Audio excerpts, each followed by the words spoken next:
Hello and welcome to the Career Change Studio. This is the place to design and create a new working life so that you can live the way that you want and need in your next chapter. I'm Dana Stevens, certified career change coach, and I'm here to help you work out your next career move. I'm going to inspire you to think about this transition in brand new ways so that you can think differently about yourself and what's possible for you.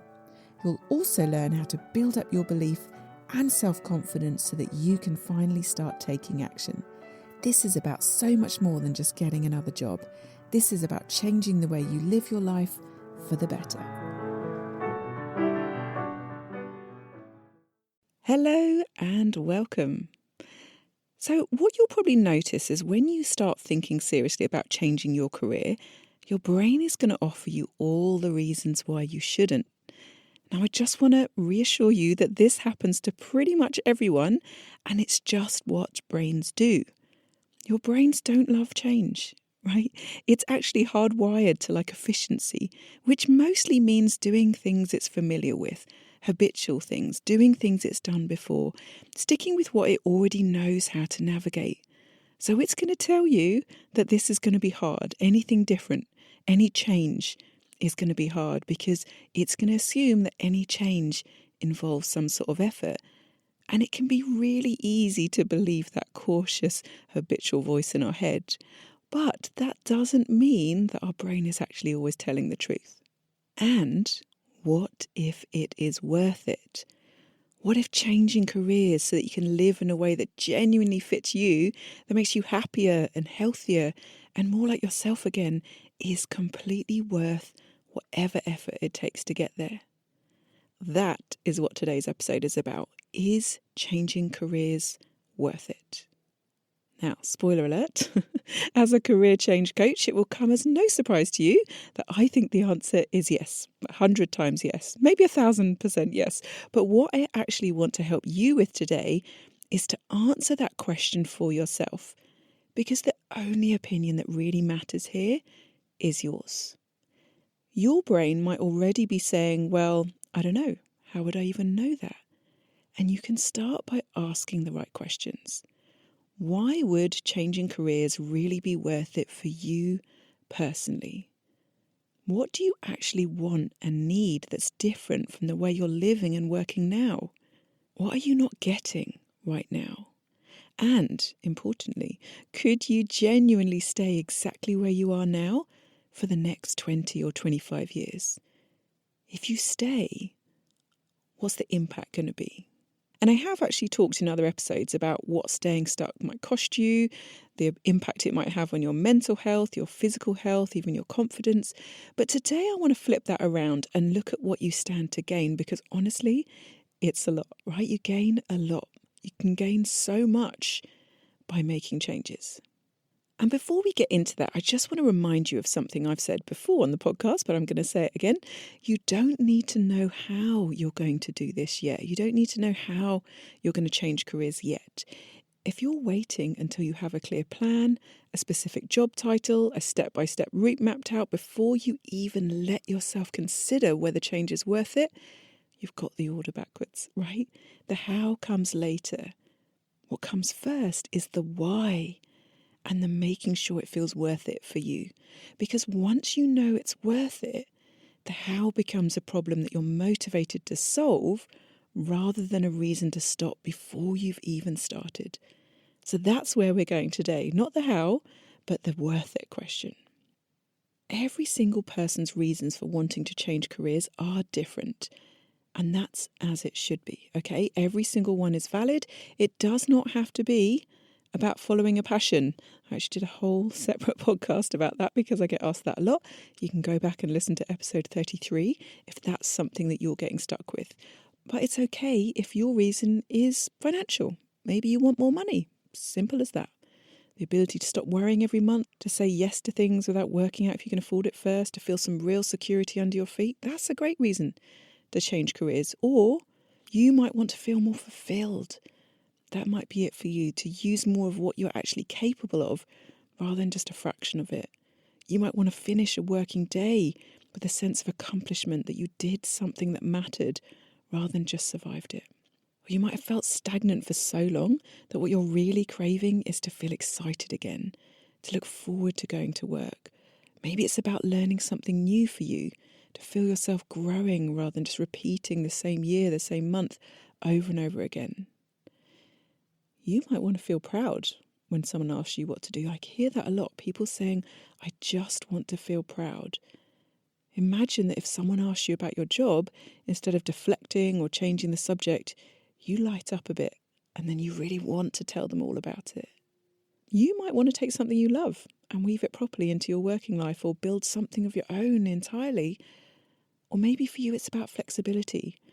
If the corporate world has never quite fitted your life, or it's restricting how you want to live, you might simply want more autonomy, more control over your day, more flexibility for you or your children, or the life you're trying to build around all of it. These are all real, all valid, and every one of them is worth pausing on for you.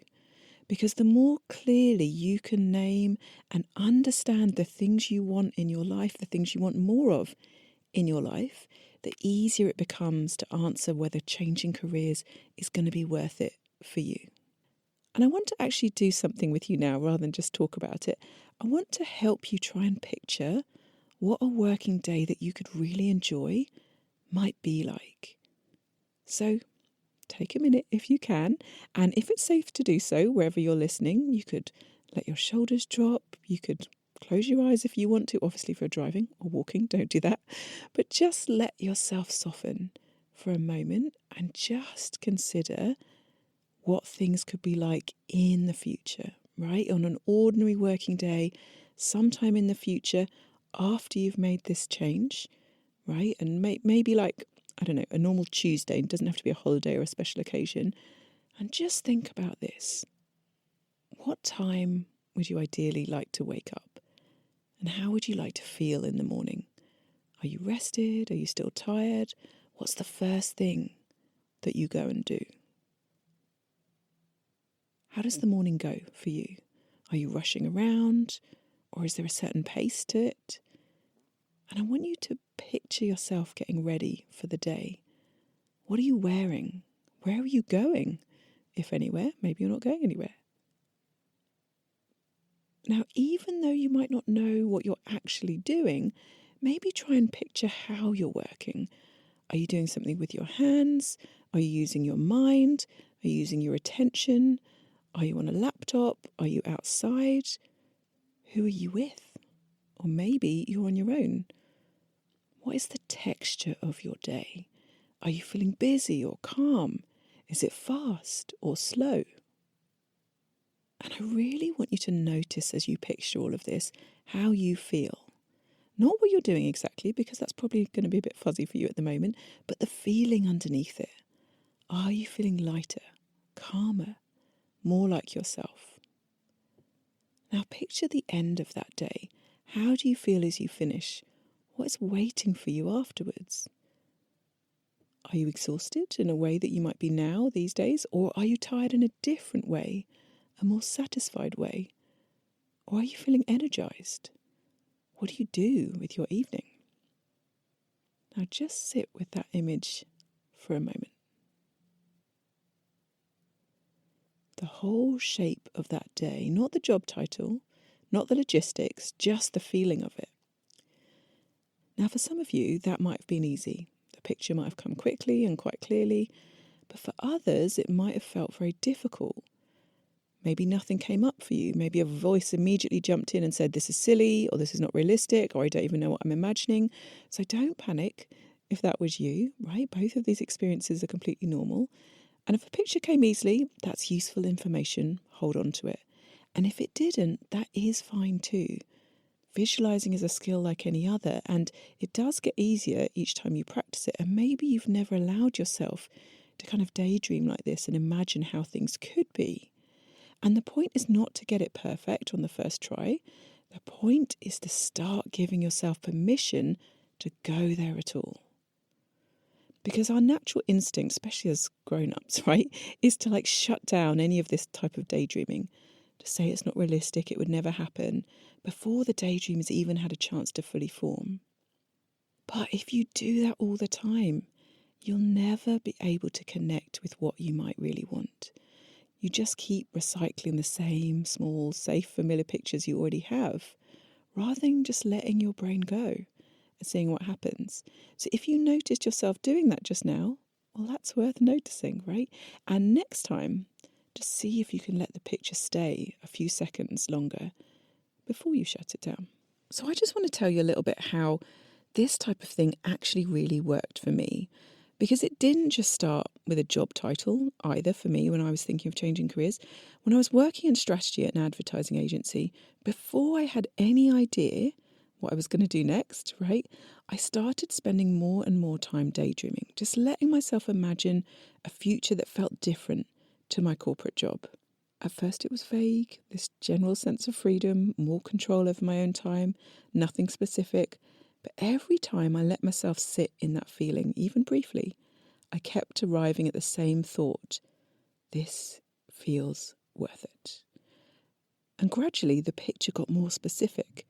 Even though I still had no idea what the actual job would be, it became about being able to take the kids to school every day. Maybe taking them to after-school activities that they currently weren't able to do back then because they were with the childminder all the time. Having energy left at the weekend instead of being completely wiped out by Friday night. Being properly present with my family and friends rather than half there, mentally still mulling over my to-do list from work. All of that, the school run, the energy, the presence, that helped me keep answering the same question: is a change worth it? And the answer kept being yes. The more time I spent picturing it, the stronger that yes became. And once I knew that I wanted to retrain as a coach, I did something else, right? I really surrounded myself with examples of coaches who'd built the kind of businesses that I was imagining for myself. And every time I looked at what they had built, I asked myself the same question: does that seem worth it? Even though at that point I really had no idea how to actually become a coach or build a business of my own, but the answer I kept coming to was yes, this feels worth it. And that question and finding my own answer to it is what helped me figure out the how.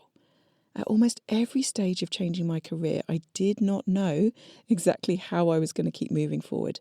I just knew it was worth it. It was worth figuring it out, and that was enough to keep me going. And here's what changes once you genuinely know for yourself that this is worth it. Your brain will still try to tell you that the journey is difficult and complicated. That's just what it does. But when you're clear on why this matters to you, when you're properly tuned into your own version of worth it, something shifts in how you experience those obstacles. Instead of every setback feeling like this huge wall, this reason to stop, a sign you should turn back, it starts to feel more like a speed bump. Something to just slow down for, get over, navigate, and keep going. Not nothing, but not catastrophic either. And that shift alone can be really helpful, because so much of what keeps people stuck is not the actual size of the obstacles, it's the meaning they've attached to them. If you don't know whether this is worth it, every obstacle becomes evidence that maybe you just shouldn't bother. Maybe changing isn't for you. But if you do know, when you do know it's worth it, every obstacle becomes just another thing to work through on the way to something you've already decided matters. And there's also something else worth knowing too, because beyond the new job, beyond getting that different way of working, a life that actually fits you, there's so many benefits to being the one that proactively changes your career. I didn't even know they were coming when I started on the journey, but these are things that you experience and learn because you personally were the one decided to embark on a career change. And they make everything even more worth it, right? Because you learn things about yourself, you learn skills. And for me, once I got help and used coaching tools to make the changes, I felt this huge sense of relief.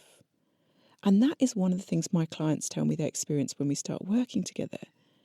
Because even if you feel stuck and confused at the start, once we start working together and you've got clarity and you decide on a direction, you can put all your energy that used to get used up going round and round in circles in the indecision, that can actually get used into actually moving yourself forward instead.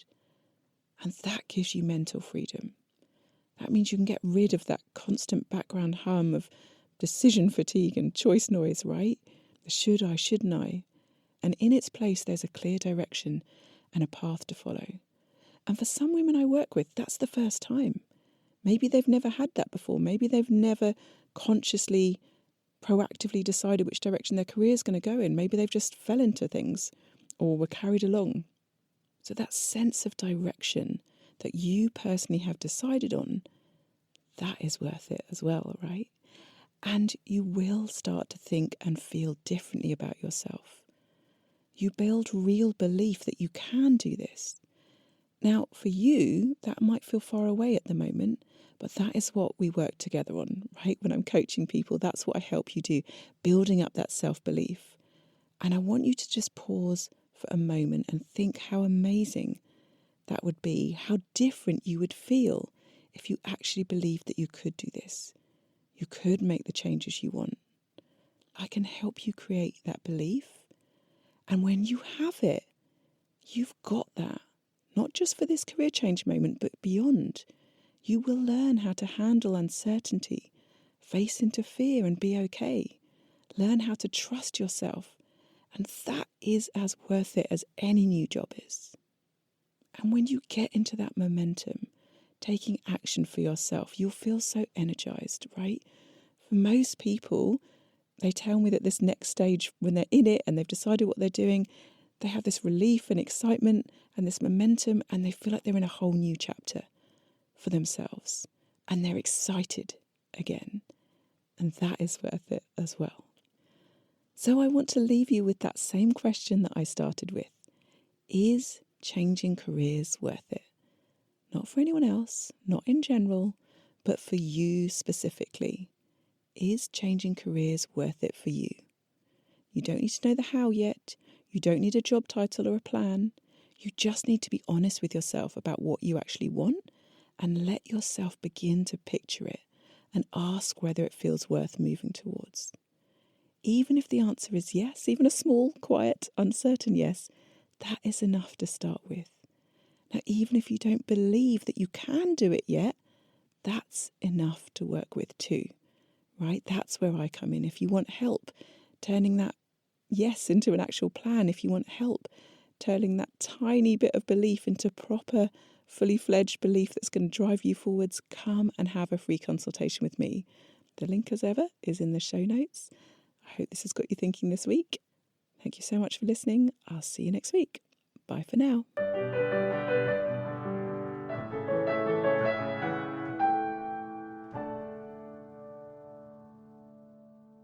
And if you want to start making changes to your working life, come and talk to me.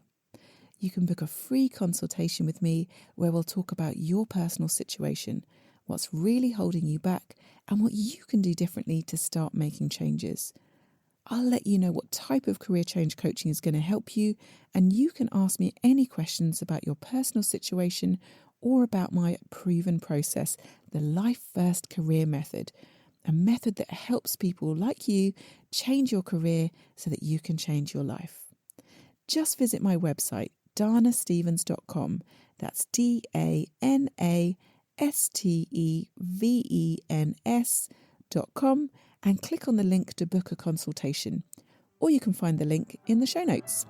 If you've enjoyed this podcast, make sure you get your weekly fix of inspiration and career change guidance by clicking follow or subscribe wherever you get your podcasts.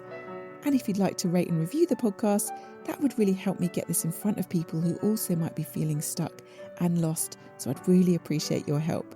And if you know anyone, friends, family, even colleagues, who might be thinking about changing careers, please do share this podcast with them.